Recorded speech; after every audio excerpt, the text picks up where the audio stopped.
Now let's talk about silver, the shiny precious metal.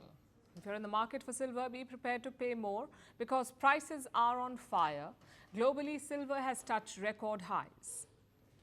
It is trading at $52.5 for an ounce. 1 ounce is around 30 grams and $52 is around 4,500 Indian rupees. So 1 kilo of silver will cost you almost 150,000 rupees, 1,50,000 rupees. And in India, it's even more expensive because here traders are charging a premium, a markup of 10%.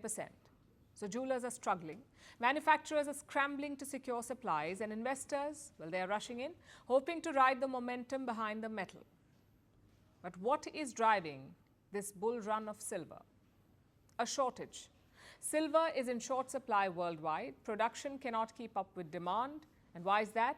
Because silver cannot simply be extracted.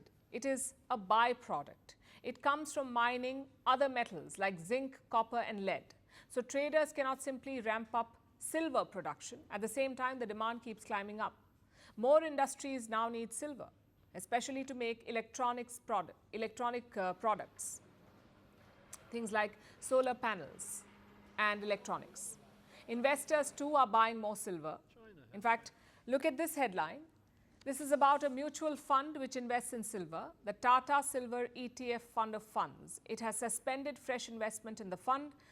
So new investors cannot enter. No new lump sum investments, no new SIPs. And SIP is the most common way to invest in mutual funds. It stands for Systematic Investment Plan, SIP.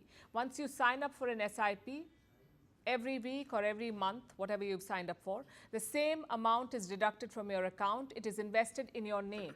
Hence the term Systematic Investment Plan.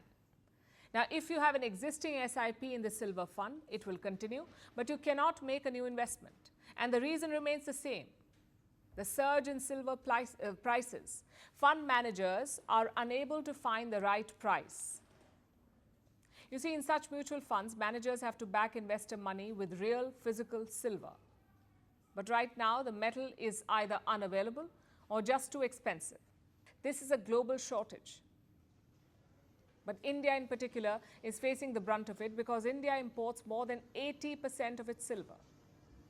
And due to the current shortage, imports have dropped significantly. In the first 8 months of 2025, silver imports dropped by 42%. So expect the prices to remain high until supply catches up with demand. And that may take some time.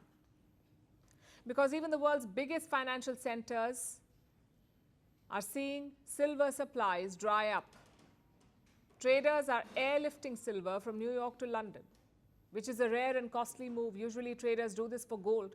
But now silver shipments are being airlifted because there isn't enough in the global markets. So even if Indian suppliers are willing to pay a premium, they might struggle to source more. And the timing couldn't have been worse. The festive season is underway here in India. This is usually the time when people buy precious metals in large numbers. These purchases are considered auspicious. But given the shortage, jewelers are cutting back on supply. There's also a shortage of festive coins and bars. Where does silver go from here? Will the prices keep rising? Unless global supply improves or the demand slows down, prices could keep rising. And for India, the situation is delicate. Silver imports are low, the demand is high, the festive season is adding pressure. So for those who already have some silver, it is best to hold on to it. And for those who are planning to buy, the shine is slipping out of reach.